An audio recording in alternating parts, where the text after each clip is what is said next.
araw na to. Napakalaki nung ganun. Ba't hindi pinatunayan? Why did you not present the witness? We never decide cases based on doubt. We decide cases based on facts. That is how our system works. Now, yes, let me go to my last point. The prosecution says that the foreign currency deposit law is repugnant to the Constitution. My question is, can the Senate impeachment court declare the foreign currency deposit law unconstitutional?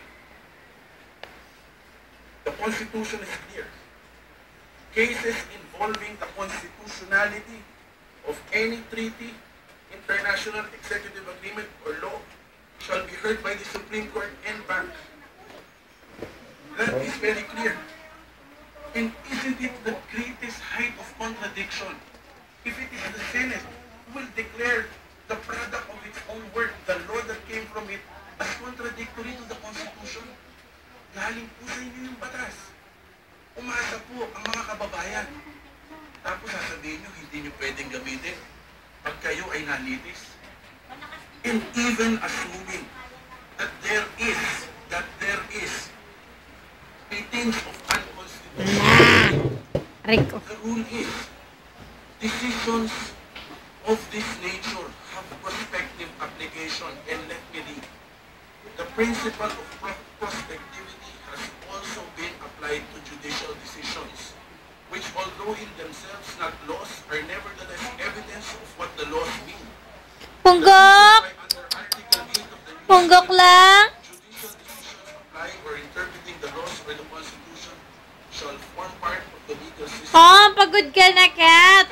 Rationalization of the prospectivity principle of judicial decisions is the imperative necessity to take account of the actual existence of the statute prior to its nullification. Kaya na natin yan doon, hindi na naman yung son. Baka hindi makayanan. Malaki naman yung doon yan eh. Tingnan natin bukas yan, pag-binaksak natin.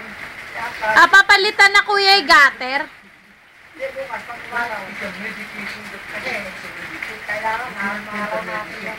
Huwag lang naman kami. Huwag lang naman pala. Already taken its effect. If it is against the Pati Constitution, lang talaga yan. Yan ang ginawa namin yung dami ng parang noon. Oh! in closing, let me just respond to Congressman Bas's statement. Arte-arte mo! Ha? Arte ka, ha?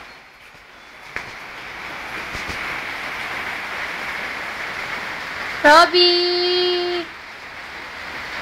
Robbie! Robs! Yanche! Yanche!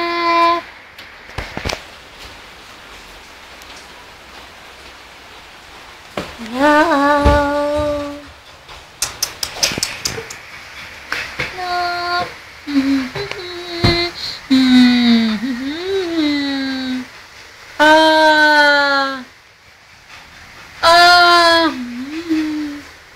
Ikaw makita ko sa camera, masyado kong madilim.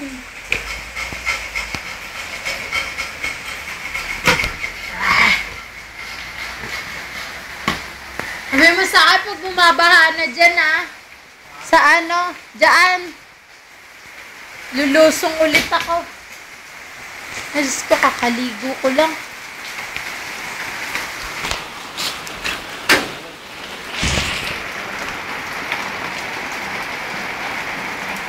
Isak na naman. Isak na naman.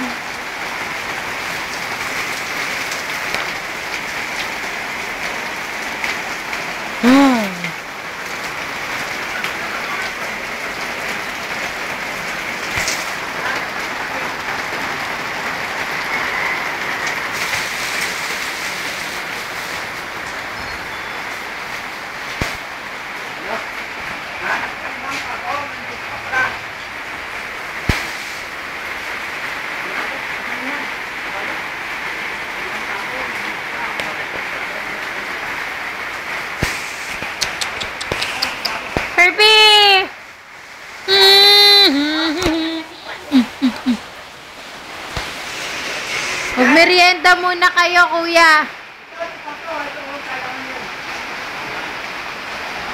Para pang pintora, walang ako yan.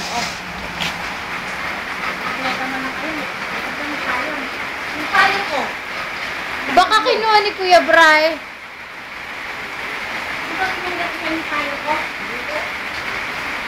Nakakain na kayo ng payo. Yung malaki man, binigay ko na sa'yo. Oo, nasa ko dito. Baka kinuha ni Kuya Bray. Yung hiniram mo sa akin, yung malaki. Yung may buhay. Di ba pinagamit mo sa kanya nun? Hihira na kami. Wala na akong payo na pagpulong sa inyo. Yung payo ko, wala akong sa inyo.